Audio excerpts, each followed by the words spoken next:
This is the main event. Mark's podcast, brought to you by Belly Up Unhinged Radio Network Sports.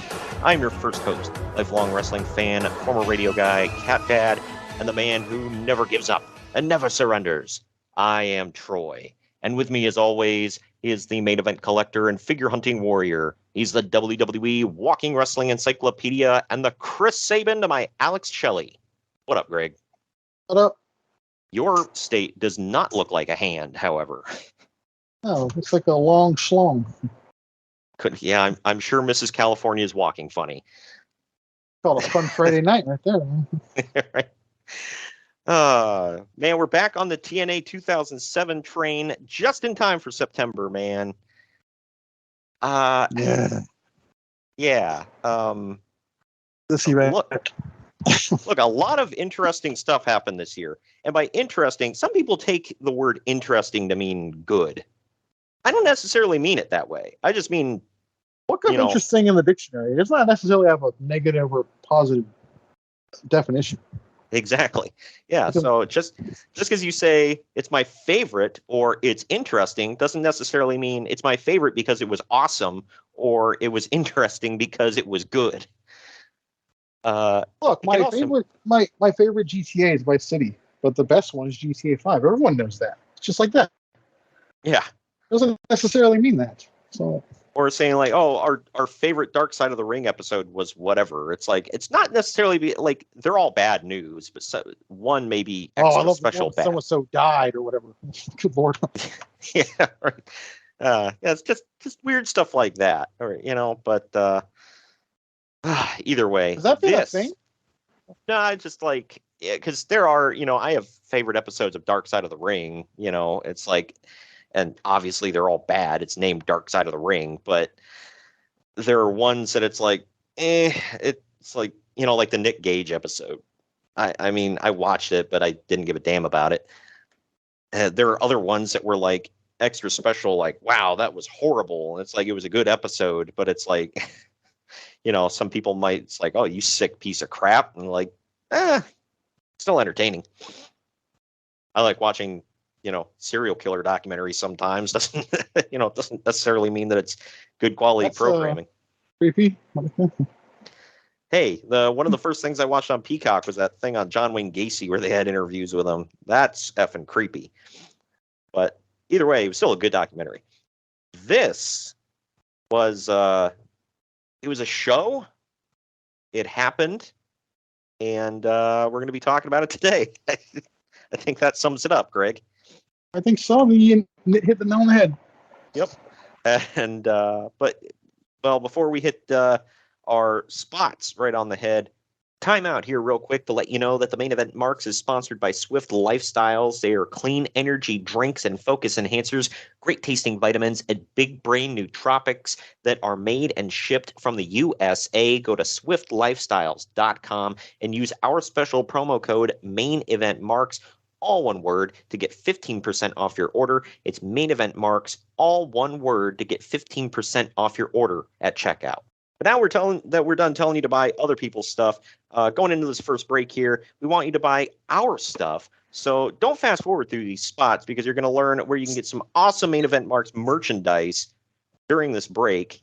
So tune in, listen, and we'll talk to you on the other side of this. Follow the Main Event Marks at facebook.com/Main Event Marks Pod, on Twitter at Main Event _Marks, and on Instagram at Main Event _Marks and at Main Event Collector. Get ready to rumble in your new Main Event Marks merchandise. We've got t-shirts, hoodies, masks, hats, stickers, pins, and much more on our Redbubble store. That's maineventmarks.redbubble.com. You can also pick up some awesome clothing items with the latest updated show graphics on our Bonfire store. That's bonfire.com/store/main event marks. Support your favorite retro wrestling podcast and pick up some cool swag on our Bonfire and Redbubble stores. That's maineventmarks.redbubble.com and bonfire.com/store/main event marks. What's up, everybody? I am the hardest part of the ring, the host of the Apron Bump podcast. Ugh, Another wrestling podcast. How many times can I listen to fans tell me who needs a push, who doesn't need a push, who brings Vince's coffee these days? Enough! The Apron Bump is about the journey. It's about nostalgia. It's about discovering new forms of wrestling to really tickle your pickle as a wrestling fan. The podcast brings you reviews of wrestling events all over the world, whether it's WWF, WWE, WCW, ECW. We even cover the golden eras of Ring of Honor, Progress, TNA, and more promotions in the future as well. New episodes every Wednesday. Bump Day, yeah? Go to apronbump.com or go to your favorite podcast platform or YouTube and subscribe today for the most diverse, fan-friendly wrestling podcast in the world. I'm Hard. Marks are available wherever you get podcasts and on YouTube. Find all of our links on our link tree at linktr.ee/main event marks. And we're back. We're back. Real quick, we want to let you know that the Main Event Marks is sponsored by Shocked Energy. Shocked Energy is a healthier alternative to traditional energy drinks that gives the energy that gamers need while in a long session without skimping on their health. Their products come in a powder form and you mix them into water. You can either choose from green apple or watermelon. You can also try both if you get their sample kit. Use our special link that is down in the podcast description, or you can simply go to shockedenergy.com at checkout. Use the promo code MAINEVENT, all one word, to save 10% on your order. That's promo code MAINEVENT, and you're going to save 10% at checkout. It's news and notes time from September. Roll Tide. September of 2007.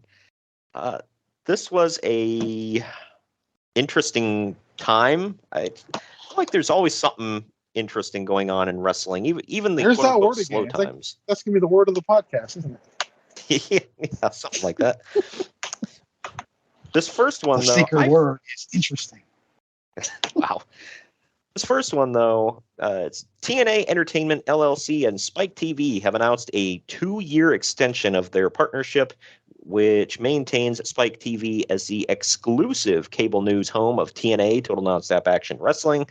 Their weekly action athletic entertainment series, Mother of God, Impact. It seems like it's written out of Vince McMahon's mouth, huh? Yeah, Vince McMahon is, God dang it, pal, why didn't I think of that? Action athletic entertainment series. For all intents and purposes, I did. Yeah, right. Like, if you ask, I came up with it. F Spike TV. Anyway. Yeah, literally, he left him and he took a huge payout. Yeah, right. Going back to USA. See you later, pal. I saw I don't something know on why that's so funny. I saw something on Kayfabe News, by the way. It said, this just in, Triple H names Dixie Carter second in command. I was like, oh, God. Coincidentally, after letting Jeff Jarrett go, huh? Stay the same. Yeah. And by the way, Jeff Jarrett leaving a backstage post, that doesn't happen ever. Like, what the hell is going on, man? What kind of world are we living in where Jeff Jarrett just up and leaves? Gosh, I don't even know. I love how the big story, though, from everybody is, oh, my God, is this Ultimate Figure going to get canceled? You didn't know the guy just lost his job, right? Well, did he lose his job or did he quit? I don't know. I don't look. I don't read it. So all I know is these guys, I saw Road Dogg tweeted about it. So yeah, that's the funny thing. Oh no, is his toy gonna get canceled? Now, to be fair, we've been waiting for this for a long time. But yeah, geez, man. Well, it's just like when, if somebody dies right before a game comes out or something, it's like, oh no, is his model gonna get pulled from the game? Like he's not even cold in the ground yet, you a-holes. Like, good Lord.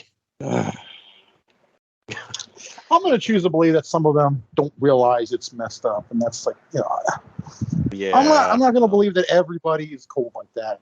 But no, it's you just know, the neck. know the time. You know, It's just the neck beard sitting in their mom's basement with Cheeto dust on their fingers, smelling their own. well, actually, Yeah, right.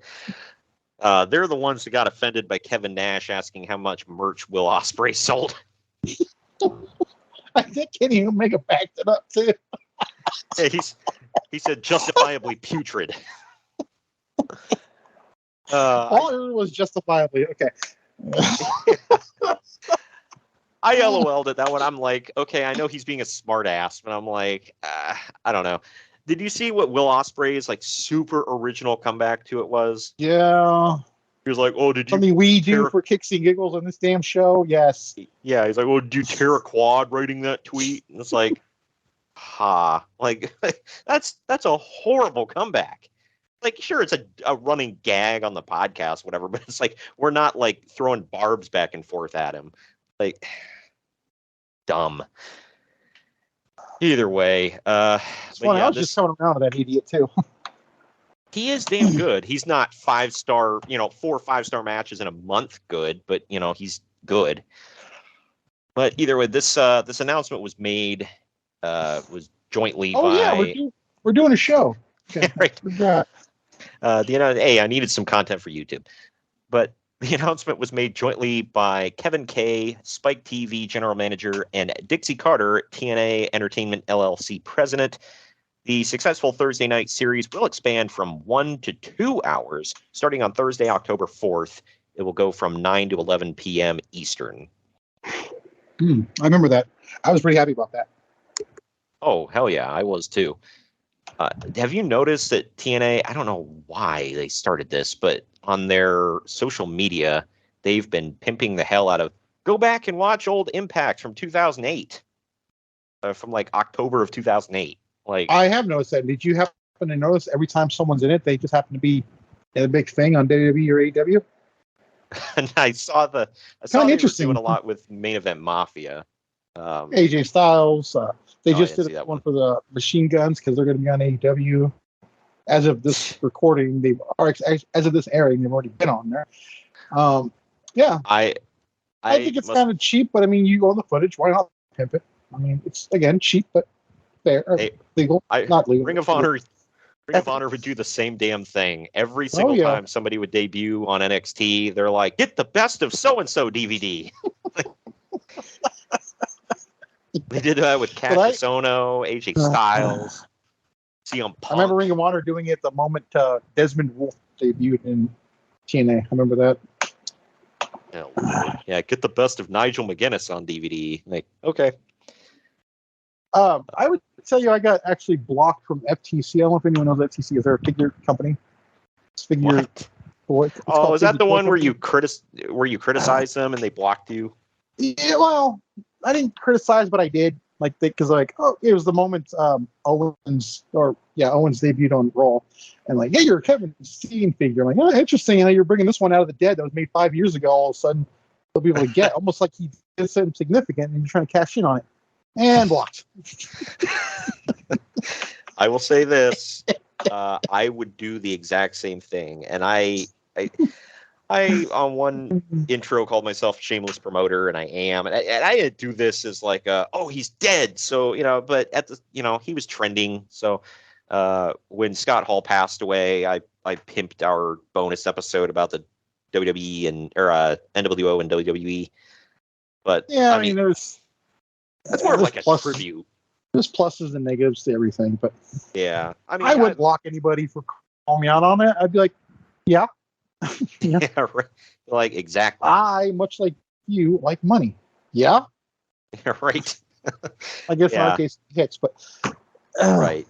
And I'll say this now. Mine wasn't he's dead, gotta cash in on it. Like, we don't make money off this. So mine was more of like, this is the closest we got to a tribute to him, so check it out. One more quick thing. I was listening to the Major Pod last week, and they recorded during Raw. And then Brian Myers went, oh, crap, Johnny Gargano's just returned to Raw. Matt Cardona, like not even a half a second after he said that. Oh, get the Johnny Gargano bendy on our website now. Hell yeah. Effing I'm do not it. saying Man. it's bad. I'm just saying don't block people when they call you on it. They just be like, yeah. I know. Either way, moving on here to this one. It's Yeah, back to like the show. this one is like TNA/WWE stuff. Just yikes. Back in the summer, Andy Douglas of the former TNA tag team, The Naturals, posted a message on his MySpace page. That shows 2007. Okay. yeah, shows you the era we're in. What is he, a teenage girl? Anyway, saying Justin that Timberlake. saying that they were getting a tryout match with the WWE at the September 17th Raw in Nashville, Tennessee. However, people from within WWE do indeed troll the internet wrestling websites, and they quickly found out that he had announced his tryout in public on his MySpace page. When WWE found out about this, they reportedly called off the tryout. Chase Stevens was said to be really angry about this. The post was removed from Douglas's MySpace rather quickly as well. That tryout match did never happen, so you can kind of assume that WWE did call it off after that post. As you know, when you delete something off your like MySpace, Twitter, Instagram, whatever, it's deleted. No one will ever see it again. It's going forever, bro. Yeah, exactly. Yeah, there's no No paper trail here. Isn't there a website? I think it's called Time Machine or something like that. That it saves screenshots of pages that you can go back on. Like if somebody changed something, you can like bring it back to a certain date, and you can actually see. I've literally never heard of that, but I can believe it. Yeah, the page literally exists because people will go and change stuff and be like, "Well, that was never there." It's like, yeah, it was. Look it right here. So that's the entirety, or that's the entire reason that website exists. It's kind of funny. But TNA champion Kurt Angle is now being linked to the Signature Online Pharmacy scandal. This is pretty bad news for TNA, who also just received a letter from Congress not too long ago. Congress watches TNA? I know. Congress was like, TNA? That goes against obscenity laws. I thought we took care of Howard Stern years ago. But speaking of that scandal, WWE suspended 11 performers based on information that the company received from investigators in Albany, New York District Attorney's Office. Apparently, the suspensions are based on information on superstars that were using Signature Pharmacy or other internet prescription services prior to the WWE's implementation of the wellness policy. The New York Daily News released the names of the wrestlers who were customers of Signature Pharmacy. The names that they reported were Adam Copeland, a.k.a. Edge, King Booker, Shane Helms, Mike Bucci, a.k.a. Simon Dean, Anthony Corelli. And Hollywood Nova. Oh, of course. Anthony Corelli, a.k.a. Santino Marella, John Hennigan, a.k.a. John Morrison / Johnny insert name here, Darren Matthews, aka William Regal, and Ken Anderson, aka Ken Kennedy. Oh, and I'm sorry, the list goes on. There's also Chavo Guerrero, Randy Orton, and Charlie Haas. ESPN I like also how Randy Orton is on the list that goes on. I don't know why I skipped over those last three names. I was like, and we're done. But the other two, whatever. But you think Orton, only one of the biggest stars. Oh, he's also on there. Whatever. I skipped that last line, so I was like, I think we're done. I'm like, oh no. But ESPN also released a list of Signature Pharmacy customers, but with 3 additional names: Shochi Funaki, Dave Batista, and Chris Mordeski, aka Chris Masters. No surprise there. Yeah. So these guys, I don't know. Did King Booker got suspended? Didn't he? I think they all did just because their names were on the list. Not necessarily did anything, but they were on the list. Bro. Yeah. Bro. I know Copeland or Edge, whatever. I know Edge got suspended for a while. I know Randy Orton did. I know Ken Kennedy did. So I know Orton did previously. I don't know. I think was this. And I know Batista's about to win the world title at the next pay-per-views. Batista's definitely not suspended. Yeah. Well, Masters. Was this the time where Masters ended up slimming down and DX like roasted him for it? I feel like this is the one. Yep. Yeah. I believe Morrison Morrison did get suspended. That's right. Yeah, that's actually why he dropped the title when he did to CM Punk. So, I don't know. But I remember this being a big thing. Wasn't this when Kennedy had they had Kennedy lose the Money in the Bank, or was that a different time? That was when he was supposedly injured. Oh, okay. Yeah, that already happened. So he kind of got screwed over twice this year. I remember this. I remember the William Regal thing because I remember when I saw his name on the list, I was like, Actually, really? Isn't this when he lost that loser leaves Raw match to Anderson? Maybe. So maybe Anderson didn't get suspended? I don't know. I know he lost to Anderson, and after he was king of the ring, I know that. And he lost and he had to leave. Yeah, I forget the timeline of some of these suspensions. I know they got in trouble. I know that. Regal got in trouble for it because I remember seeing his name on this list, and I was like, really? Like, yeah, because William Regal looks like I'm not trying to be a dick, but are we shocked? Well, if it was like drugs, sure, but this is like steroids. I'm like, what? Oh, did you watch NXT, right? Of course. Yeah, I thought you did. You see his son debuted? Yeah. Yeah, I told you this. Did you? Sure, always pays attention to our messages, folks. I don't know. I must have blocked it out. Looking at the guy, you can definitely tell he looks like William Regal with curly hair. Yeah. The moment I found out that was something, oh yeah, he'll be back. Yeah. Was he good, or did he really have a No, chance he didn't wrestle. Yeah, he just had a thing in the back with Chase U. Okay. But yeah. Yeah, I'm sure he'll. He's going to be a Pete Dunne style guy, like a tough dude. Nice. So, William Regal is not only was a great wrestler himself, but he's also a great trainer. So you can only assume that his kid is going to be at least good, if not great. But anyway, the 2007 Pro Wrestling Insider 500 winner is once again John Cena. Magazine on newsstands September 25th poses the question as to whether Cena has surpassed fellow back-to-backers Bret Hart and Steve Austin. Surpassed in what? Yeah, it's like in what way? He has not to this day. Stardom, he's probably surpassed Bret Hart, but he's not surpassed Austin. But yeah, it depends. And this isn't me putting down John Cena's work at all because he's had some great matches, but it's really hard to be a better worker than Bret Hart. That's kind of a small class. Star power. Kurt Angle, Bryan Danielson. Yeah. That may be about it. Pretty much. Now, star power, yeah, sure. Not in Canada, but everywhere else. Steve Austin, though, no, he hasn't surpassed him, and to this day, he hasn't surpassed him in drawing power because Steve Austin was like the top guy during one of the biggest booms in the history of the industry. So it's not really seen as fault. Oh no, Steve Austin was the boom. Well, yeah, yeah. After without him, there was really nothing to talk about. So yeah, right. When he was on top, that was just like that's like you hear the stories about like people always wanted to be on the card with Hogan back in the '80s. Like there you go. Right. I'm losing a job and making one look like an idiot. I'm getting paid. Oh yeah, it's literally what a couple people said.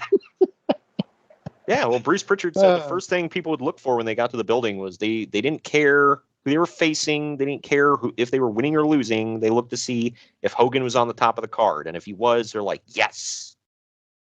Tonight. Yep. WWE has released both members of Crime Time, Shad Gaspard and JTG, a.k.a. Jason Paul. They have also announced the release of Nick Dinsmore, a.k.a. Eugene. Also fired is developmental director Mike Bucci, a.k.a. Simon Dean and Nova. Okay, thank you. Bucci's name has come out as being a part of the Signature Online Pharmacy scandal, as we mentioned earlier. So there you go. That. I think the Simon system is what he was using, and they just threw him under the bus. That's messed up. But Yeah, he's like, well, what do you mean there's pharmaceuticals inside my Simon Shakes? I call bullcrap. Go back home and sweat to the oldies. Yeah, this one, we know where this one's going, man. Here we go. Johnny's. Oh, that lead in. He had already asked me. Well, Johnny Stamboli has not re-signed with WWE, despite internet reports. He will be on the road with them for 2 weeks in September, but has yet to negotiate a contract. Let's just take a quick second to acknowledge that this is a story that Johnny Stamboli didn't sign. And this is not like, John Cena doesn't resign. Randy Orton doesn't resign. Rey Mysterio doesn't resign. Nope. Johnny Stamboli doesn't resign. Look, I had when he left, I had no effing clue until he showed up elsewhere. And I still didn't even know that was him until I saw it on the internet. I'm like, oh, okay. I'm pretty sure you're the one that told me. Jeez, that's how far we go back. But yeah, right. Yeah, if nobody knows, he's about to show up in TNA. We're about to cover it. He's going to show up as Relic, which, of course, Greg, is killer spelled backwards. Oh, naturally, yes. Yeah. You got to tell people that, because if you didn't tell them, they'll never know, and they'll never be told by TNA. Yeah, right. Yeah, and Mike Tenay doesn't just, drive that home like a damn railroad spike. Lest we forget. I just love how that's a story, though. Johnny Stamboli has not resigned. Yeah. The other guy in the FBI isn't sticking around. I don't know why that's getting me so much. I don't know why. I always looked at him as the third man in the FBI. He kind of was. Not that Chuck Palumbo was like, oh my gosh, but at least he's a former tag champ. Oh, is he? WCW tag champ, WCW hardcore champion, yeah. Oh, I didn't. Oh, even Big Vito were so. Yeah. Oh, so, that's right. I forgot. He's got a couple titles under his name, so you show some respect. Yeah, right. Good Lord. Anyway, there's talk of WWE rehiring D'Lo Brown. Brown has recently worked a few dark matches for the company. So was this when he was with Teddy Long? He gone. I don't think he was with Teddy Long at all, was he? He was before Rodney Mack. You remember? You're going way far back because Teddy Long's already the GM right now. Oh, okay. Yeah, so he does come back for a hot minute and then he's gone again. For nobody that remembers, Teddy Long was with D'Lo Brown for like a hot minute. It was, they kept talking about being down with the Brown. And then... it seems to be a running theme with this man, but okay. Right. First it was down with the Brown, and then he got with Rodney Mack. And then I like how that was Rodney Mack's theme song. And then after Max left, Teddy Long just jacked it. He's like, this is my song now. It was originally the WrestleMania 16 theme with different lyrics. Really? Yeah. Wow. Oh, was that the California song? Yeah, the rip-off of California Love because they couldn't get the rights. Oh, wow. Yeah, oh, yeah, that's right. But either way, the alpha male, Marcus Corvan, I almost called him Monty Brown, is currently on leave from WWE, dealing with a family situation. He would be released 10 days after this pay-per-view airs. You would never see him in pro wrestling again, to my knowledge. I know. Effing sucks, man. I mean, from what I heard, I don't know what happened with a sibling of his, but he basically had to raise his nieces and nephews or something like that. And I mean, good for him. That's awesome. And it's cool that he could do that. I mean, he had all that Patriots money, but Bills. I don't know. Oh, I thought he was on the Patriots. Right division, though. No, remember they hammered it home. He played in 2 Super Bowls. Played in 2 because they lost all 4 in a row, but he played in 2 of those. So yeah, he got the yeah. Good Lord. Oh, the the difference between the Buffalo Bills and Cheerios is Cheerios belong in a bowl. And Cheerios still out west O's and the Bills in the Super Bowl. Anyways. Yeah. It sucks. He was one of the ones that I was just watching something the other day where from when he was in TNA, they were talking about him and they're like, man, he should be the top guy in all of TNA. I don't know what they're doing, why they're not pushing him. He's so marketable and everything. It's like, yeah, he was. And they let him get away. And then he didn't do anything in WWE. Letting someone get away until they went and did something. Well, he didn't go. Well, he didn't really have enough time to really do anything in WWE. I don't know if he would have or not, but I feel like Vince would have. I mean, you could just call him Smooth. Good Lord, yeah. The theme was stupid, and you could get around the name. Like, it was fine. He still had the alpha male gimmick, but I don't know. I feel like he could have done something, man. You feel like Vince would have salivated over him. I don't know. Either way, last couple stories I got here. Apparently, WWE talent will not be suspended for marijuana use, but rather handed out a $1,000 fine. WWE will also test for anti-estrogen drugs, which are usually taken to decrease the after effects of human growth hormone and steroid use. Also, they will be testing those individuals who would be hired prior to the actual signing. Yeah, this is definitely a follow-up to the Benoit. Right.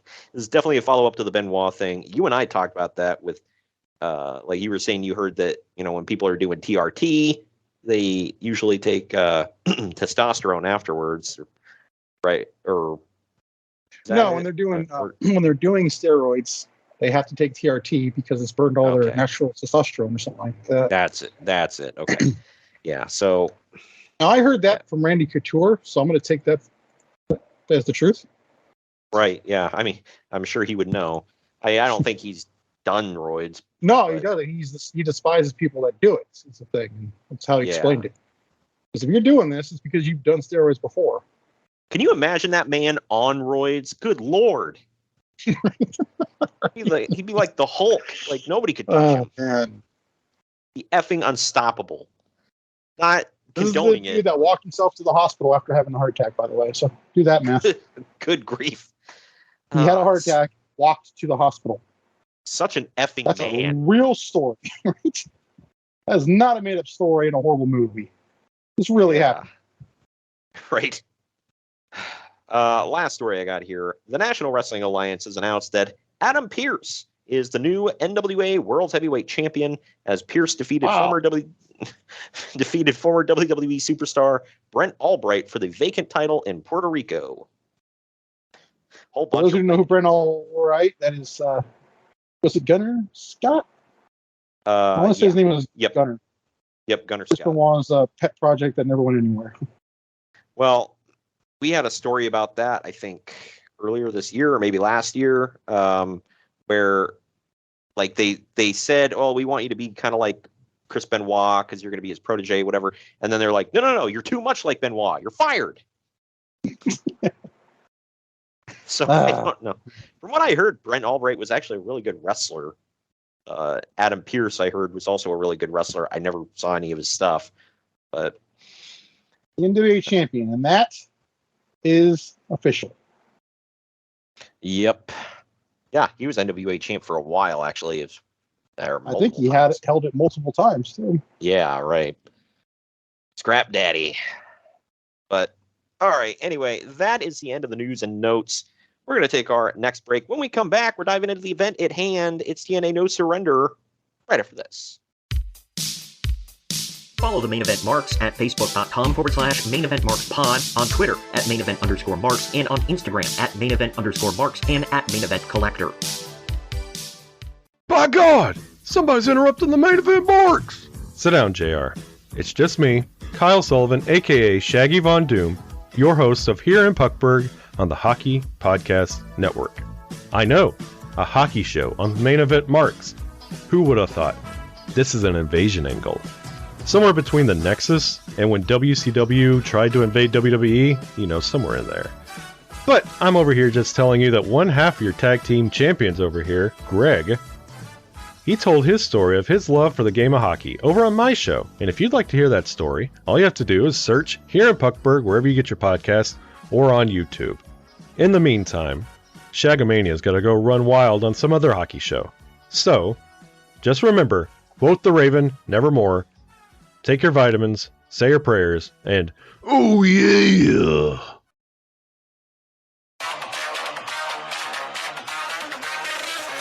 The main event marks are available wherever you get podcasts and on YouTube. Find all of our links on our link tree at linktr.ee/main event marks. And we're back. TNA No Surrender 2007 took place on September 9th, 2007. The tagline, where the nightmare becomes a reality. Okay. Is that a tagline or was it like a foreshadowing of the show? Stay tuned. Yes. The venue was the Impact Zone in Orlando, Florida. Attendance was, I believe, 900. Yeah, just skip over that. We know. It was sold out. Right. And the pay-per-view... Technically. Yeah, right. The pay-per-view buy rate was 20,000 buys. That is pathetic. You say that every week, but I got to point out something. The fact that they had multiple pay-per-views every month, like they have one every month, multiple throughout the year. Clearly, it was enough. Yeah, I guess it kept the lights on. But then you hear people like Bruce Pritchard talking about they had no money ever, because he said Dixie's parents like bankrolled the whole thing, and then after a while I think it was I don't know, maybe shortly after this, I think they pretty much cut her off, and they were like, well, sink or swim.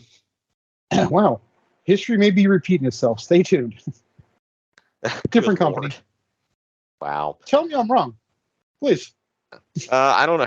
I don't think. I'm not going to pseudo passion. I'm just thinking it could be coming again.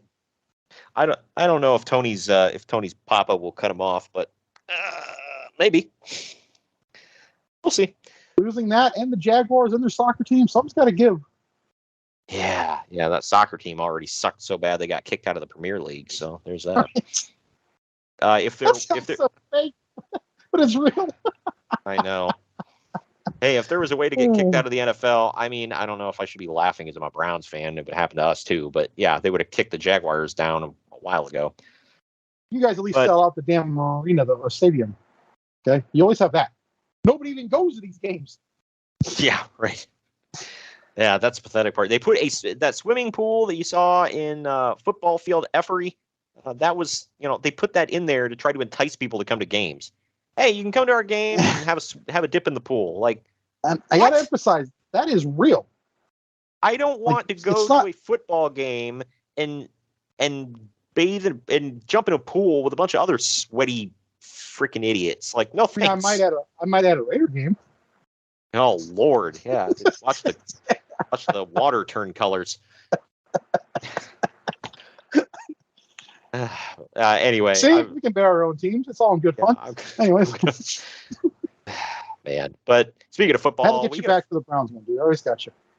Yeah, right. Speaking of football, we get a football style promo here to open the show. My favorite part is when they ask, "Are you ready for some TNA?" And then they show Christy Hemme, and they're like, "Not that TNA, TNA wrestling." Well, because my original answer for that was yes. Yeah, I'm like, you don't even have to finish. Yes, I'll finish for you. Right. But our first match of the night is one of 3 title matches for Kurt Angle. It's Kurt Angle and Sting defending the TNA World Tag Team titles against Jim Ross with the tongue. Right. Against Team Pacman, which is Ron Killings and Adam Pacman Jones. Goes about 6 minutes long. Oy vey. Pacman looks like he's just there to collect a check. He can't get physically involved, so he's just talking trash and runs away all match. I got to point out that's not his fault. They're not getting physically involved. Right. Got to be fair. Yeah. That's this was the NFL and TNA's fault. So, it's just whatever. But this is my favorite TNA singlet for Kurt Angle, by the way. Just had to point that out. Karen comes to the ring partway through this, and Sting tells her to get lost. She slaps him and then pretends that Sting hit her. Kurt tags in Sting and then goes to check on Karen. When Pacman gets tagged in, Kurt hits the angle slam on Sting, allowing Pacman to pin him for the win. Uncle Dave gave it a half a star. I gave it a star and a half because when the actual wrestlers were in the ring, I thought it was okay. What say you? Not enough for me. I gave it 1. Yeah, not very good. The ending sucked. Pacman being there sucked. Just say the line. What? Whole thing sucked. Oh yeah, whole thing sucked. Well, if anybody doesn't know the singlet I'm referring to, it was like kind of an Olympic style singlet. It had like the Olympic logo on the side, and then he had like 11X. I don't know how he got away with that. Because he changed it up a little bit. I don't know, but yeah, but the front said like 11X for 11 world titles and whatever, and yeah, it was pretty cool singlet. Not because Kurt Angle let himself go, mind you. What the hell? But everyone seems in disbelief after the match as Kurt helps Karen to the back. To the back! To the back! And the new champions celebrate. Don't steal my gimmick. Wow. After a play-up package. Yep. Hey, I'm borrowing it, okay? It's an homage. Yes. Right. After a play-up package shows that James Storm has been hunting for Rhino, not the animal, the person. Yeah, by the way, yes, this is still going on, folks. We are in September. We did this in March. Yep. We've done this for a while. I feel like all summer long. Just whatever. Anyway, we go to Jeremy Borash standing by with the War Machine backstage. Rhino says that tonight he's clean and he's sober and he's going to make James Storm realize that what he's been doing to his family. So, I don't know if you noticed this. The audio on this all night was horrible. I cranked it every time there was an interview. I had to crank it up and put my ear to the speaker. This was a running thing with them. Yeah, it's like the microphone and the camera was not up all the way. I know. It's like, who's in charge of this? Like, who's in the director chair? I know people like to crap on things that Kevin Dunn would do, but at least we could hear everything. Mother of God, this is like a simple thing. I'm a big audio guy, so that just bugs the hell out of me.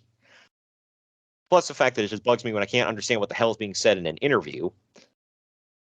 But this is James Storm with Miss Jackie Moore taking on Rhino. It goes almost 9.5 minutes. Why are you sighing? I hear like sighing in your voice. Because, Greg, we get this damn match again, and they start off brawling through the crowd again. Again. Every effing match. Like I'm checking like notes here. I think this was guest produced by Tony Khan. I think I'm pretty sure. Yeah, we get a jump start and afterbirth. Got a brawl on the floor. Some blood. There was nobody there. There weren't people diving outside onto a bunch of people though, so we missed that. Right, but you can't do that unless you people though. To be fair, so it's not really missing that. You just don't have that because you can't have it. Yeah, I guess so. But anyway, for this rinse and repeat, Rhino nails the gore at one point, but Storm kicks out. A fan hands Rhino a chair, so I guess he can do that. And Rhino attempts a Rhino driver off the middle rope onto it, but Storm reverses it into a face buster, which Rhino kicks out of. Storm gets a table, sets it up in the corner, misses a super kick, and Rhino gores him through the table for the pinfall win. Uncle Dave gave this 3.25 stars. I gave it 2. It was fine. What say you? I gave it 2, and I also said this was probably their best match they've had this entire year. Right. But my thing is, Rhino kept losing and losing and losing. And now, at No Surrender, he gets a win. Okay? Yeah, I mean, well, keep in mind he was on the very first No Surrender, so this is his pay-per-view. I think I'm just fishing for stuff here. I don't know what the hell I'm saying at this point, but Yeah, I'm this just, is like, I don't know. I mean, whatever. You don't have to treat it like a throwaway pay-per-view because that kind of, I mean, then it's like, why buy it? But I don't know. Also, I like Rhino. Gotta say that. So I don't feel like he should have been jobbed out up until now. Like, what the? I don't know. I don't feel like this feud got any more interesting. It just kind of plateaued and kept going. But I don't know. Whatever. Also, you can literally say though, all the matches got better. I don't know what the hell that's saying, but you I can don't say know. that. That barroom brawl sucked ass. But it was better than Elevation X. I suppose so. So there you go. But after the match, Rhino grabs a pony keg from under the ring and attempts to spray it down Storm's trunks. Like, it looked like he was going to put the tap up his ass. I know. Like, what the hell? You going to give him a colonic? Like, what the hell? Good Lord, come on. Holy crap. That's what it looked like. Uh, I wonder not if to he can jump get too drunk. far ahead. Not to get too far ahead, but there's a pay-per-view we're going to review next month where there is literally ass stuff going on with two wrestlers. So Oh, stay well, tuned for thank that. God. Good to know. Well, Jackie It might stopped. involve two major legends, by the way, like two Oh. all-timers. Oh, well, thank put that God. I'm going to assume one of them is Ric Flair. You gotta Am I stay right? tuned. You'll see it. I'm not going to Okay. say yes or no. All right. Well, usually I hear ass stuff in the ring, and I think Ric Flair, just because. I mean, I think I've seen That's his very ass. fair. I've seen his ass almost as much as I've seen my own. So, And Will Ferrell's. but anyway, Jackie stops Rhino, gets tossed into the ring, and gets a gore for her troubles. So much for no man-on-woman violence. We're on Spike TV. You forget that. It's a Spike care. TV edict. They can do it on pay-per-view. Yeah, but why? Vince Russo Russo's like champing at the bit. He's like, I gotta have a man hit a woman. I gotta do it. Dude, there's a video Cornette posted. It's on his YouTube about Russo's 1997 ideas. One of his ideas when they put Mero and Sable together was they're going to get Mero turned heel because he was abusing Sable. Okay, and that alone right there is enough, right? Right? Yeah, that's enough. But then he had this one where he goes, Sunny's in DX, but then she leaves because they abuse her. So this is the running thing with this man. This is no BS. And that's literally the whole Robert Roode, Miss Brooks thing that we're about to talk about. There's this. Bro, beat up women, bro. No one cares about women, man. Assault them. Don't get me wrong. Rhino has a track record of abusing females in the business. Like Sandman's wife, yes. Sandman's Probably wife. the most infamous one. What's the other one? I just saw a clip of Francine. I think Rhino drove her. He gored Lita at WrestleMania 17, I think. Sandman's wife also. I gotta mention, after he beat the hell out of her, he said, "Happy Mother's Day, you effing bitch." So there's that. Now in the archives. Why did I really like this guy? I forget. The drunk woman abuser? Yeah. God. When you meet him in person, though, he is like genuinely the coolest dude on the planet. Oh yeah, I get to work with him sort of in when I ran camera for a independent promotion, and I worked with him in the back. He was super patient, super nice. That's all just a gimmick. Yeah. The crap you see on just TV. The coolest dude on the planet. And he's Rhino, like even keeled. He's like you talk to him and he's just like normal. It's like, wow, okay, you're not like high strung or nothing. But it's almost like he's like Festus, man. That bell rings and he turns into something completely different. Right. Yeah, he's about as wide as he is tall, though. He's a freaking fire plug. I will say, I gotta ask this one last thing about this thing. This was not no disqualification. Did I miss something? That's not to my knowledge, but if you heard Mike Tenay said, "Oh, referees being lenient with the rules." Yeah, a little lenient. That's an old put his ass through a table. That's the whole thing through every company from like NWA to AEW and everything in between. I hate that so much. Everybody used that excuse. Such a lazy form just to get away with bull crap. It's like, can you just remember the damn rules, please? Oh, another Jim Cornetteism. Lazy booking. Yep. Well, backstage, Kevin Nash is trying to calm down Kurt Angle, who's throwing furniture and talking about Sting hitting his wife. Karen is sticking her... I'm sorry, I can't laugh without hearing the name Karen. Every time I hear Karen. God, who gets that? And she kind of was a Karen in TNA. I need to speak to Dixie. Yeah. Excuse me, Jim. I need to speak to your manager. Anyway, Karen is sticking to her story that Sting slapped her. Sting rushes in now and chokes Kurt up against the lockers. Kevin Nash tries to break it up before Jim Cornette shows up and tells Sting to go to the hotel because he's banned from the building. He then orders Karen Angle to leave the building as well, and if she doesn't go alone, she's taking Kurt with her, and Kurt will surrender his titles. Karen screams and stomps and shouts about all of it, and then we cut off to a play-up package. I will say this. She was an easy to hate heel, and believe it or not, that's a compliment I'm giving her. She was good at this.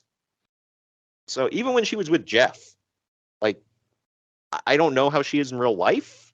If she's a pleasant person, I don't know. She was very easy to hate on screen. I mean, when I saw her at that WrestleCon that one year, she was really nice to everybody and looked like she was genuinely happy to be there. So, and she's married to one of the nicest dudes on earth, so she can't be all that bad. Unless they're just literally like they are on when like in the TNA stuff. You remember that? Where like he's like super dad and she's like all pissy. That was funny. But anyway, we now got Robert Roode with Ms. Brooks taking on Kaz. One went 13 minutes, 47 seconds.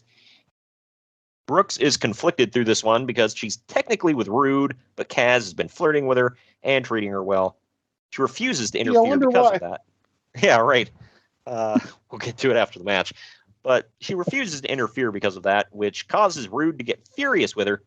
After a bunch of near falls, Kaz misses a leg drop off the top, leading to Roode hitting the payoff for the pinfall win. Uncle Dave gave this 3.5 stars. I gave it an even 3. That was definitely the best thing we've seen so far. What say you? I give it 3. Second best match of the night. The best match of the night's coming up. Yep. Yeah, this one was really pretty good. Sure you'll agree with what it is. So. Oh yeah. These two were really good. Kaz was just on another level at this point.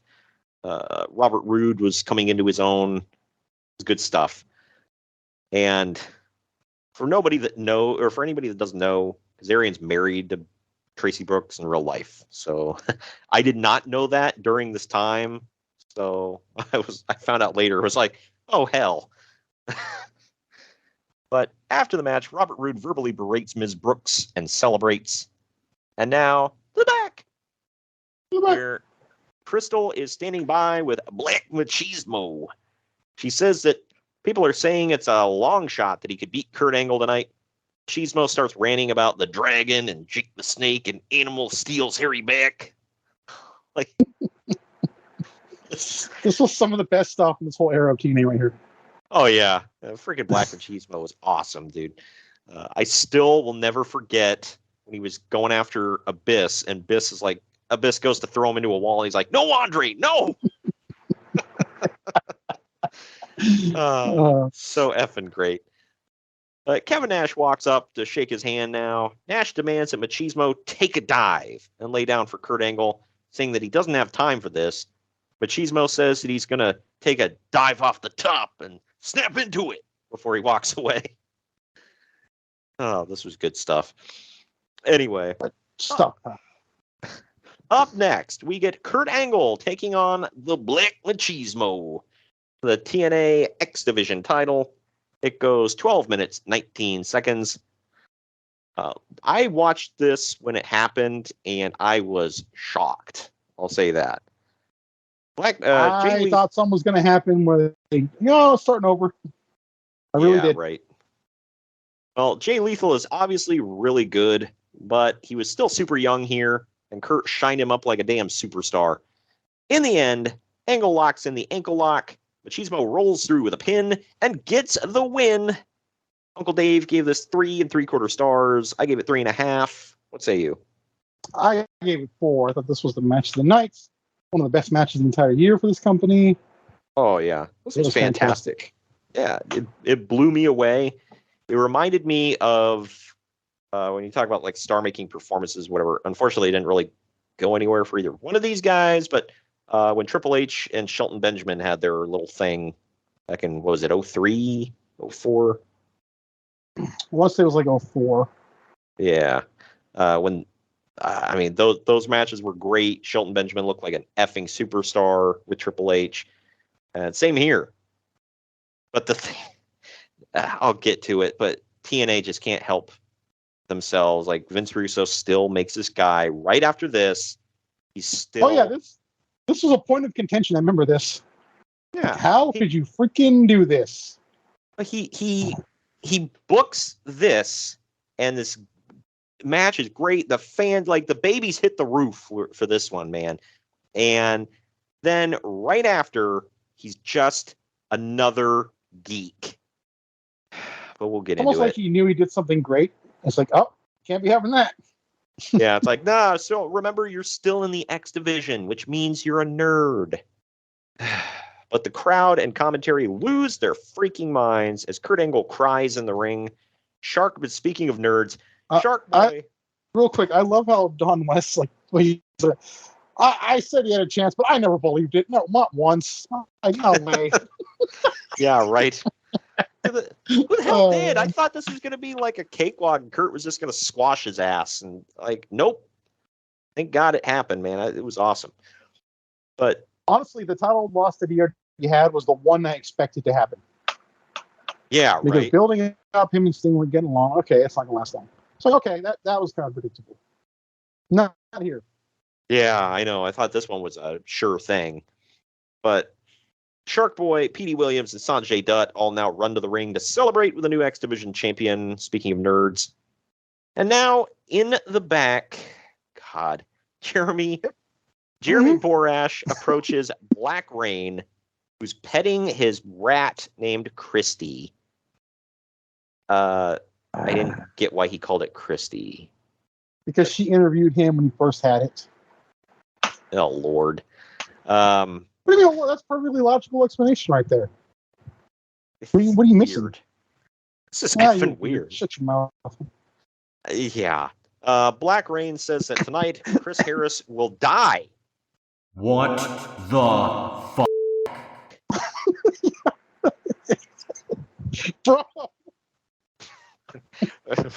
Bro, he's going to hit him in the head with a spike and he's gone forever, bro. He's going to forget his name. He's going to be Braden Walker, bro. Good Lord. He's going to stand at the top of the ramp with his hands on his hips, bro. The bed. Oh, man. Speaking of which, that gets us to Wildcat Chris Harris taking on Black Rain. This one is no disqualification. And Can I just say real quick, I like both these guys, not Black Rain. This gimmick sucked ass. Yeah. Yeah. I've never seen a match with two guys that I genuinely liked, that I genuinely hated, by the way. Not to get ahead, but go ahead. This segment sucked. It goes for 5 minutes, 14 seconds. That alone should tell you why it sucked? Right. I don't know if you're on the same page as me here, but I feel like this is what the 7 character was going to be like in WCW. I was debating that too. I'm like, He kind of used the same voice. Yeah, a little bit. Yeah, he does that. And I mean, he's the head guy, so. Yeah. At least he didn't look like Uncle Fester. He just looked like Bizarro World Gold Dust. Yeah, because that's better. Right. But in the end, Black Rain grabs his billy club with a spike on it, but Chris Harris catches him with a small package for the win. Oh, yeah? God. By the way, no weapons were used in this no disqualification match. Not a low blow. Plenty of weapons were used earlier in the regular match. Yep. And stay tuned for the weapons, by the way. It takes place after the match ends. We'll get to that. Uncle Dave gave this Uno star. I gave it 2 for effort. I might subtract a half. What say you? I gave it 1. I didn't want to rate it. It was like 5 minutes. I'm like, it hasn't even started yet. Yeah. God, this sucked so much ass. Well, after the match, Harris wraps handcuffs around his fist and punches Black Rain in the face. Because we got to have an afterword, bro. Oh, yeah. And Dustin's got to bleed. All right. Black Rain bleeds. Harris gets him outside and handcuffs him in the corner. Black Rain kicks him, preventing him from hitting him with a chair. And then he steals a handcuff key from Harris and blasts Harris in the back with the chair and lets his pet rat crawl on him. How can he get the damn key? What logic does that make? What sense does that make? I don't know. I was like, where did he get the key from? Because I didn't see him fish it out or nothing. Maybe he did? Hell if I know. I don't know what the hell's going on. But this match of the show. Yes. We now go backstage to Crystal yet again, standing by in the locker rooms with Christian Cage, AJ Styles, and Tomko. Christian reminds us all that he's never been beaten and he's not submitted since arriving in TNA. He says that it doesn't matter that he hit a member of his family or Samoa Joe's family on Impact because Joe made it personal by costing him a world title match. He gets kind of racist, mocking not only the Samoan language, but also... No, he doesn't. No, he doesn't. I don't know. You're lying. Well, not only does he mock the Samoan language, but then he says they peel bananas with their feet.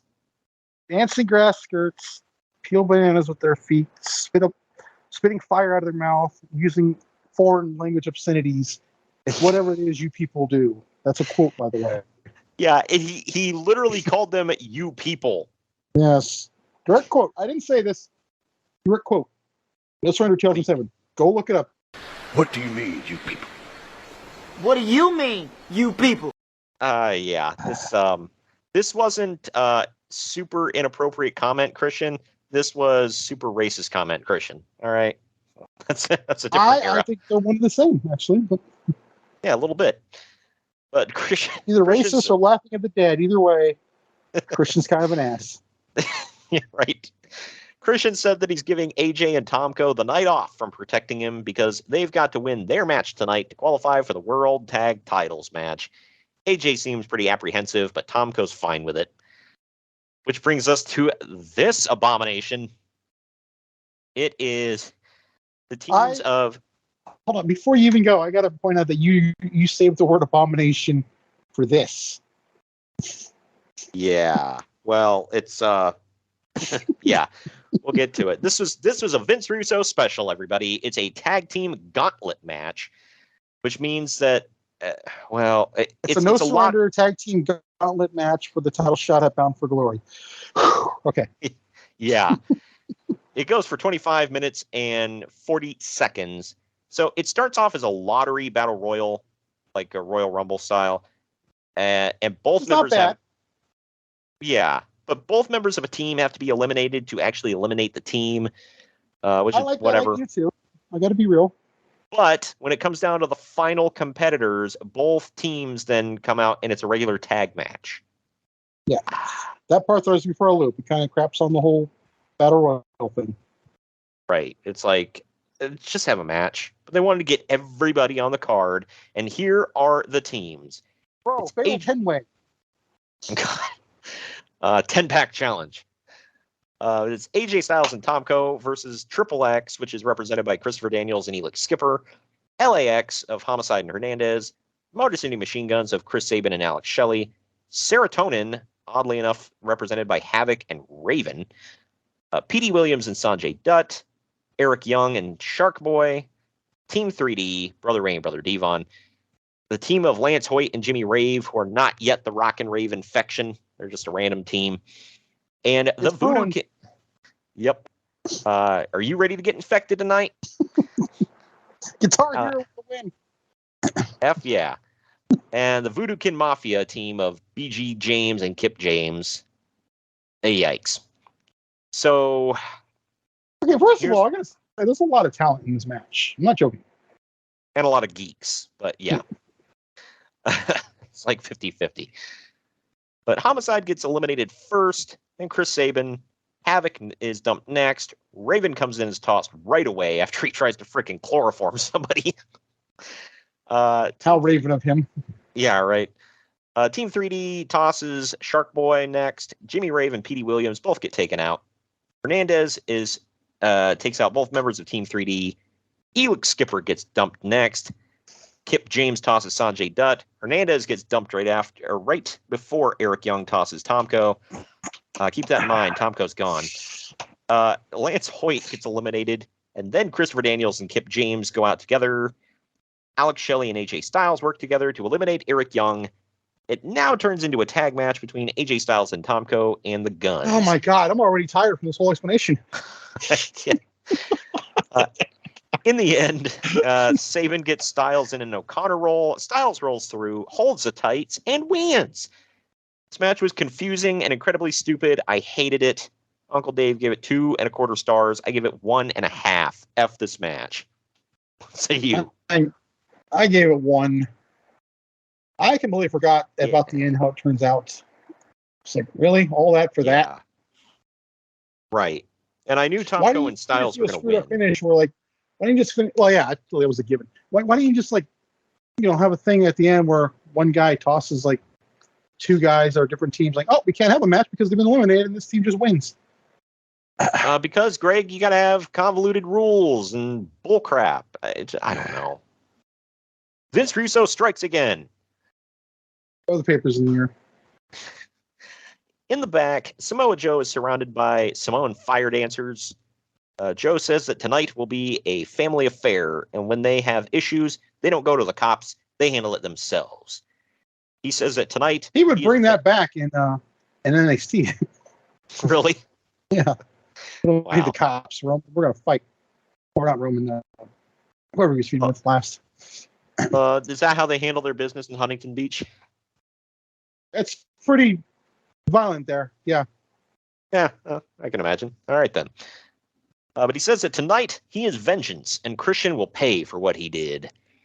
Up next, it is Christian Cage taking on Samoa Joe in about 16 minutes. In the end, Samoa Joe locks Christian in the coquina clutch and won't release upon a rope break. He then hits a Samoan drop on referee Rudy Charles before hitting a muscle buster on Christian. Security hits the ring. One security guard hits the ring. And Joe tosses him out of the ring before the ref wakes up and disqualifies him.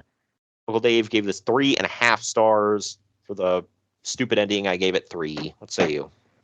I gave it 3. I was going to go 2, but I did enjoy it. Yeah, I thought it was good at least, but yeah. But after the match, Samoa Joe keeps beating on Christian until the Geek Squad of Black Machismo, Sanjay Dutt, and Petey Williams hit the ring to try to calm him down. Joe beats them all up now before ripping the shirt off the security guard and choking Christian over the top rope with it. Jim Cornette and Matt Morgan run out now, and Matt Morgan and his stupid haircut that'll never get him over shoves Joe back. That is the second time this week that has come up in a conversation or whatever with me and someone. Really? I can't even imagine the first time. Oh, man. I was watching something with a friend, and he was on there. So that's all. His stupid haircut. But anyway, Matt Morgan shoves Joe back as Cornette tries to reason with him. Joe flips the bird to everyone, and they all leave. All right, then. Up next, Jeremy Borash is standing by with backstage with Kurt Angle and Kevin Nash. Kurt destroys the No Surrender sign and shouts about Sting hitting his wife and claims that he kicked out, also calling Jay Lethal a piece of shit. So that's cool, I guess. He says that Abyss... they treat him like one after the win. He just came out to be the idiot jobber or fight breaker upper or whatever you want to call it. Yeah. I told you he's part of the perennial Geek Squad. Even after a big win. Yep. Hey, you just beat Kurt Angle. By the way, we need you to go out there and get punked out by Joe. Why? Because F you, that's why. Anyway, he said that Kurt says that Abyss will have to kill him to take his title. Nash tries to calm Angle down, and Kurt says that Nash isn't in his shoes and doesn't know what he's going through. Nash tells him that Kurt doesn't need to add him to his list of problems, but Kurt says that he doesn't need him and he can go to hell. Straight to hell. Straight to hell. We now go to Mike. Right. We now go to Mike Tenay in the middle of the ring, sending it to a video package to hype Impact, moving to 2 hours in prime time in October on Spike TV.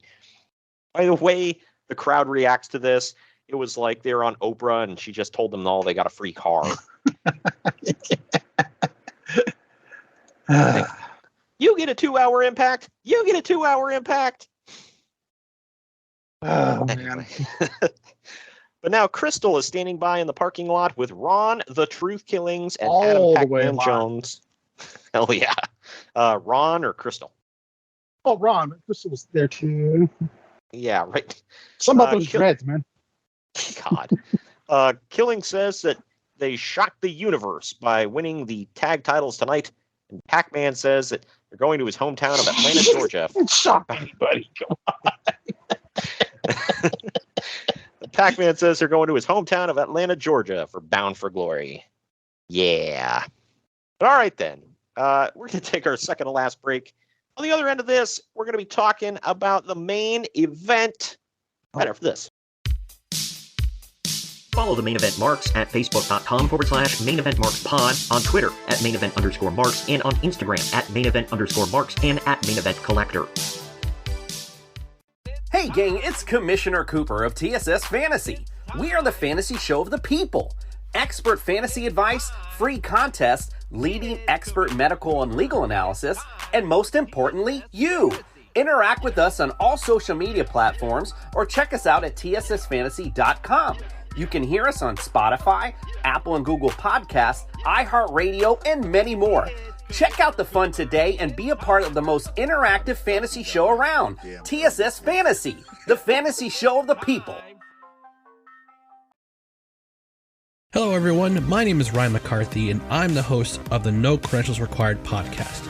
Start your work week with the Monday Drop-In, where I talk about the sports beat in the Capital District, also known as the Mighty 518, as well as Metro New York sports from an upstate point of view. I also give a life lesson from a weekly sports story, so you might learn something from that. I also have a midweek podcast where I interview different sports personalities and talk about a wide array of topics. Take a listen and subscribe on your preferred podcast app, including Apple Podcasts, Spotify, Spreaker, Google Podcasts, Amazon Music, and iHeartRadio. Also check out our social media channels on Twitter and Instagram, BellyUpNCR, and Facebook.com/BellyUpSportsNCR. We're a part of the Belly Up Sports Podcast Network in association with Godzilla Media.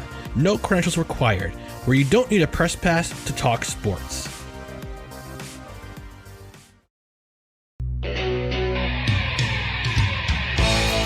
Marks are available wherever you get podcasts and on YouTube. Find all of our links on our link tree at linktr.ee/Main Event Marks. We're back. We're back. Main event time. It's Kurt Angle defending the TNA World's Heavyweight title against Abyss in about 19 and a half minutes. Abyss uses his size. That's all he was good. Abyss uses his size and power while Kurt keeps working the legs of Abyss. Kurt takes off the left boot of Abyss to inflict more punishment to his ankle. Kurt ends up kicking out of a black hole slam after that. In the end, Kurt Angle grapevines the ankle lock and Abyss taps out. Uncle Dave gave it 3.5 stars. I give it an even 3 for an Abyss match. This is pretty good. What say you? I gave it a 3 because he didn't trip over his own dick at all. Yeah, right. He didn't set up any weapons. He didn't do anything stupid. He lost like a turd, but which is usually all he's good for. Yeah, right. I wonder if he was like pitching stuff to Kurt and he's like, I'm going to pull out these weapons. And Kurt's like, no, we're just going to wrestle. You understand? We have to have attacks. No. Little glass? No. Yeah. We at least got to have broken glass, right? Like, come on. Give me something here. You know what No? wrestling is. No? Divorce? Anyway, kudos to anybody who gets that line. But after the match, the lights go purple, and James Mitchell appears on the Tron. He says that he warned Abyss that he would be coming for him. Just then, a knife rips up through the mat, and a hand grabs Abyss to pull him under the ring while smoke billows out, and Mitchell laughs maniacally. I wonder where they could have ever gotten this idea from. I don't know. Purple that same lights. box of gimmicks they got the same idea of the Abyss character from? Yeah, right. No, they didn't rip that off, though. That's original. Oh, well, of course. Hey, Chris Park, you get a Mankind and a Kane. Make that work. But the swerve, bro, is you get tattoos. Yeah, right. But anyway, that will do it for this show. Mercifully, we're going to take our next break, or last break of the podcast. When we come back... if you're still with us, God bless you, man. Yeah, God bless everyone. We're going to come back after this and let you know the final ratings and what's coming up for the rest of the month on the podcast right after this. Follow the Main Event Marks at facebook.com/Main Event Marks Pod, on Twitter at Main Event _Marks, and on Instagram at Main Event _Marks and at Main Event Collector. Good morning, good afternoon, good evening, and good night. My name is Thomas, and what's your name? I'm Alan. Alan. Oh, yeah. We're brothers. That's right. Yeah. Same mother and father. Your room was... we shared a room. Shared a room. We shared a room. Thought I knew your face. Yeah, we go way back, mate. Yeah. We should do a podcast then. We have. We do a podcast. We do a podcast. What's it called? The Broadcast. Yeah, that was planned. Yeah. Well, what do we do? Well, we cover all different things in the world of pop culture. We're talking about comic books, we're talking about professional wrestling, and we're talking about movies. Go back and watch classic retro wrestling events, the likes of WWE, WCW, and if you do like that, you can check us out on Apple iTunes, also on Podbean, Anchor, and on Podknife. Also check us out on Twitter at The Broadcast. That's BROKAST. Nearly stuffed up the ending. No, it's all right. Good on you. Yeah. Instagram also at The Broadcast Podcast. Remember, we don't spell it with a C. We spell it with a K. Sorry, mate. Take it easy.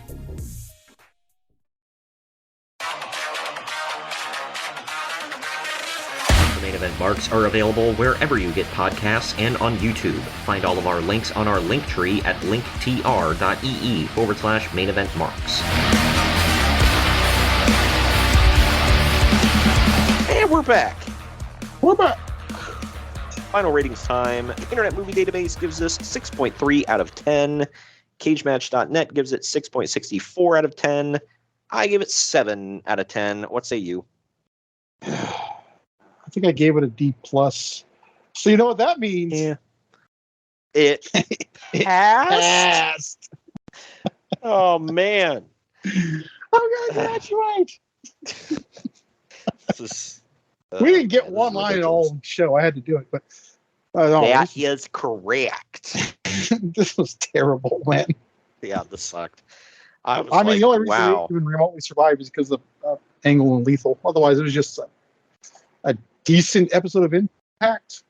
I didn't realize how bad it was when I watched it originally, because I think I watched this live. I know I watched it live, and I don't know. I don't remember my thoughts on it.